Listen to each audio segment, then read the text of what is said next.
Another video. कैसे हैं आप सब? मैं अच्छी हूँ। शाम के 6:45 बज रहे हैं, 6:40 and it's so bright and nice outside. मेरे सामने एक लीजर क्लब है, बच्चे वहाँ खेल रहे हैं। They are actually dancing under a fountain and so what a fountain. So it's so nice to be outside. थोड़ी सी गर्मी ज्यादा है, थोड़ा सा स्मोकी है। स्मोकी इसीलिए ऑफ कोर्स क्योंकि अल्बर्टा में वाइल्ड फायर का प्रॉब्लम चल रहा है, so it's too much smoky और थोड़ा हवा में भी स्मोक का खुशबू आ रहा है। First of all, thank you so much for all the viewers and sending me the requests and the comments to share and shoot the video.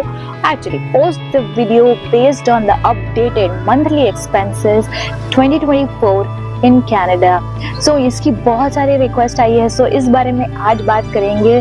Okay, so उसके पहले कि मैं सारे नंबर शेयर करूं और आपको डिटेल बताऊं कि क्या रेंट है, क्या गैस है, क्या एक्सपेंसेस है, क्या यूटिलिटी है, let me clarify one thing very very very carefully just to avoid the confusion. और यू नो इन फ्यूचर में कुछ आप मुझे ही बोल दो कि ऐसा क्या वैसा क्या, you said this way and this things happened other way. So let me clarify, this is the ideal situation of a couple living in a rental apartment 1 BHK/2 BHK depending. So they eat vegetarian and non-vegetarian food both. They are, you know, moderate, social, not too social, but still social. ऐसे couple के लिए ये lifestyle है. A couple who has no parents, no dependent, no pets, no kids. So things could slightly vary or considerably vary depending upon your individual circumstances, your lifestyle, your eating habits, your socializing, and all those, or your kind of accommodation you're living in. So there are 100 of different kind of consideration or things that you need to keep in mind. So when it comes to expenses, there are a lot of things that needs to be considered, you know. So first thing, utility और generally लोग utility को confuse करते हैं heat से और heat को confuse करते हैं utility से। utility is something जो आपकी सारी electricity से related concerns होते हैं, like you know appliances हो गए, या आप गाड़ी heat करते हैं ground floor पे, वो expense उसकी जो सारे जो मतलब electricity से related जो भी हैं आपके सारे appliances heat पे होते हैं, क्योंकि of course stove वगैरह होते हैं वो electricity पे होते हैं। So all those electricity related things is called as utility bill. So utility bill under the situation I just explained is $80 around, or sometime it's vary upon, you know, sometime it's winter. If it's winter और आपकी car रात भर नीचे आपके you know heating पे लगी हुई है, so it could go up to 90. But if you're living in a house or you know a basement or rental एक house पे एक floor पे, तो things could vary. वहाँ पे शायद थोड़ा सा ज्यादा आता है जितना मुझे पता है, बहुत लोगों ने बताया। उसके बाद बारी आती है फोन की। फोन में आप बहुत सारे प्लान्स होते हैं, यहाँ पे फोन थोड़ा एक्सपेंसिव है। प्लान अगर आप देखना जाएं तो वो स्टार्ट होता है $15 से, और शायद उतना बहुत ही कम लोग लेते हैं क्योंकि वो बहुत ज्यादा you know $15 होता है, but you get hardly 500 MB उसका data, so that's not enough. वो आप तो आई नो यहाँ पे होते हो तो you need more than that. So it ideally अगर मैं स्टैंडर्ड बोलूँ तो, और इट्स अराउंड 90 to 100 कॉन्ट्रैक्ट के बिना। जो लोग आईफोन लेते हैं उस कॉन्ट्रैक्ट के बिना, सिर्फ फोन बिल की बात करूँ अगर मैं, सो 90 तो मिनिमम मान के चलो। It could go up to 120 depending upon the level of plan you are planning to get, और the you know the network provider. Internet costs me around $80 per month, which is with unlimited data plan. So there are several other expenses, for example car plate insurance. Insurance के बहुत सारे things मैं include करने वाली हूँ इसमें। Car plate insurance 142 मेरा लगता है। It depends upon the car model, year, circumstances, like if it's new, if it's second hand, if it's like you know 2014 model, if it's like 2020 model, if it's SUV, if it's just sedan, so it depends upon that. But mine is Honda CR-V, so मुझे आता है 142, and the good part and bad part both I would say when it comes to the car plate insurance, So it depends कि I don't know if many people know this or not, but अगर आपकी जो car की जो चलान driving history अच्छी होती है, your car plate जो इंश्योरेंस की प्राइस होती है हर साल $5 डिडक्ट होती है, मतलब कम होती है. इफ लाइक मेरी फर्स्ट ईयर में थी $150 and now I am getting up to like 142, क्योंकि मेरी कार हिस्ट्री अच्छी थी. There were no demerits, there were no other faults under my licence. तो अगर वो आपका कुछ होता है, लेट्स से डीमेरिट आ जाता है और आपका कुछ प्रॉब्लम आती है लाइसेंस के ऊपर, तो आपका इंश्योरेंस की प्राइस भी बढ़ती है. सेकेंड इंश्योरेंस आता है वो है house insurance. I know it's rental apartment, but having Rohan as my husband, he needs to have everything very safe and secure. He doesn't want to take any risk. So not many people do that, but मैं अपना ज़रूर करती हूँ. सो मेरे apartment का insurance आता है approximately $29 per month. अगर मैं ईयरली बोलूँ तो approximately $220 per year. But it's good to be safe. I know it's rental, but कल को कुछ भी होए, यहाँ पे इट्स वेरी कॉमन कि किसी और की वजह से आग लग गई, किसी और की वजह से कुछ हो गया. You can not afford to pay the price of the rent accommodation और द फ्लैट और condo, right? So it's better to be safe. So mostly यहाँ पे जब भी जो भी लोग होते हैं वो एम्प्लॉयड होते हैं, तो सारे लोगों की मोस्टली जो पर्सनल इंश्योरेंस होती है वो कंपनी से की तरफ से कवर्ड होती है. Of course you get after your probation period, but in addition to दोस्त इंश्योरेंस थोड़ा सा सस्काचुएन की तरफ से काफ़ी बेनिफिट्स है. हेल्थ को रिलेटेड बहुत सारी कवरेजेस फ्री हैं. So in addition to those two, if you want your personal insurance, so you can get those also if you're not happy with your company plan, or if you want some additional coverages, so you can get your own personal insurance. उसके बाद अगर मैं बात करूँ तो बात आती है गैस की. कार के गैस में भी बहुत कुछ वैरी करता है. समर में आपकी गैस की प्राइसिंग काफ़ी लो होती है, बिकॉज ऑब्वियसली रीज़न है कि आपको you don't have to turn on your car for several hours before you go for work और any other place, because you don't want to heat up the car.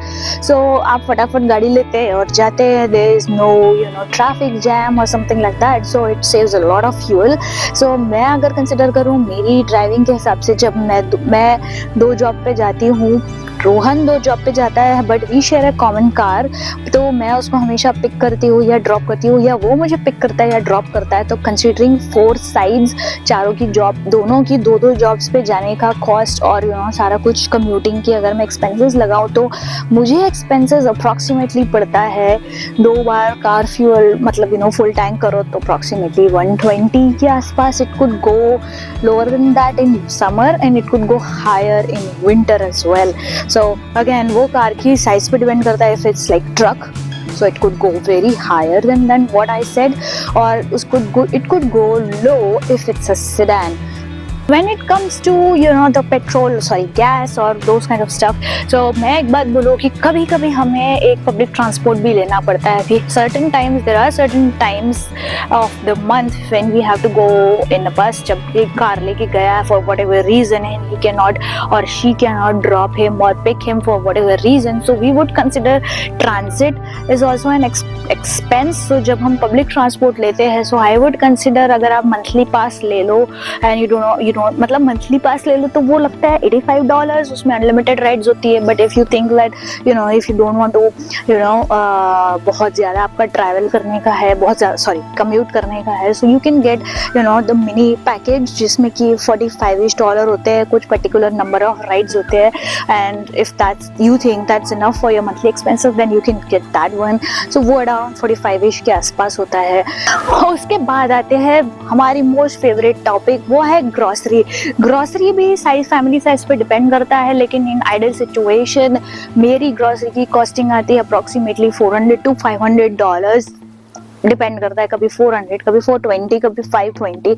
So it doesn't exceed more than that. हम लोग कोशिश करते हैं कि सारा खाना अच्छी क्वालिटी का हो, सारा उसमें वेजिटेरियन नॉन वेजिटेरियन आ गया, बेकिंग आ गया, डेयरी आ गया, क्लीनिंग सप्लाईज आ गए, क्लीनिंग के लिए जो भी आपको चाहिए, लॉन्ड्री का डिटर्जेंट वगैरह, जो भी सारा मतलब घर पे रिलेटेड मॉपिंग के लिए जो चाहिए, और सारा related. I would consider everything under grocery. Canada आए हैं, थोड़ी बहुत शॉपिंग तो जरूरी है ना, शॉपिंग नहीं करेंगे तो मजा कैसे आएगा, हमें अच्छी अच्छी चीजें लेने का मौका कब मिलेगा।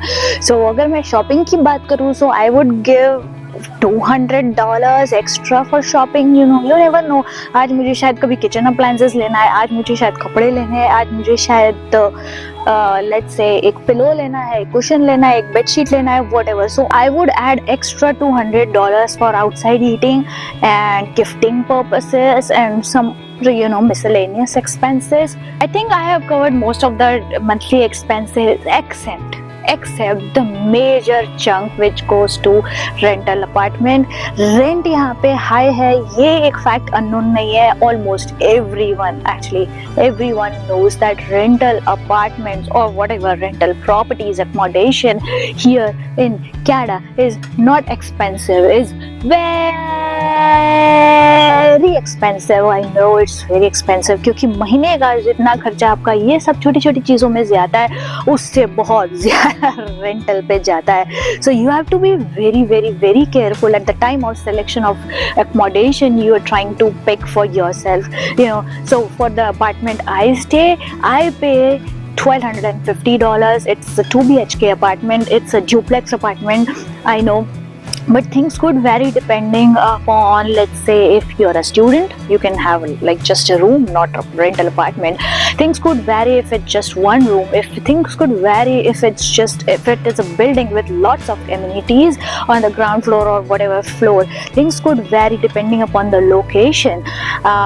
मैं 8th स्ट्रीट पे हूँ, सो जस्ट टू क्लैरिफाई, तो थोड़ी सी रेंटल हायर है, other side like stone bridge और वहाँ पे वो सारे थोड़े से हायर है. If you go for 1 BHK or 2 BHK, things could vary if you are renting an accommodation on the basement, right. So I would say 1 और 2 BHK के लिए 13 to 1500 आज की डेट में is something you have to consider is the minimum. Last year I remember मैं पे करती थी दूसरे अपार्टमेंट का 8th स्ट्रीट पे ही 1 BHK का. It was around $1,100, but it was not huge. Hi. Like I just mentioned, unless it's a basement, you don't expect it to go under 1,300 or 1,500 on the year 2024 and ahead of this year. Last year तक काफी कम था, लेकिन this year बहुत ज़्यादा बढ़ गया है. This brings to almost end of this video. Let me know in the comment section below if there's anything that I haven't covered in this video. I'd be more than happy to answer your question, or if there's any special category I haven't included in this video, I can answer you the expenses of that particular thing if I know in the comment section below. So thank you for watching this video. I will see you next video. Do not forget to subscribe to my channel, share this video with your friends and whomsoever you think this video will be helpful. Thank you so much for watching again. I'll see you next video. Bye bye. Living in Canada costs more than one might anticipate. When I add all expenses we just now discussed, my monthly expenses is $2,762.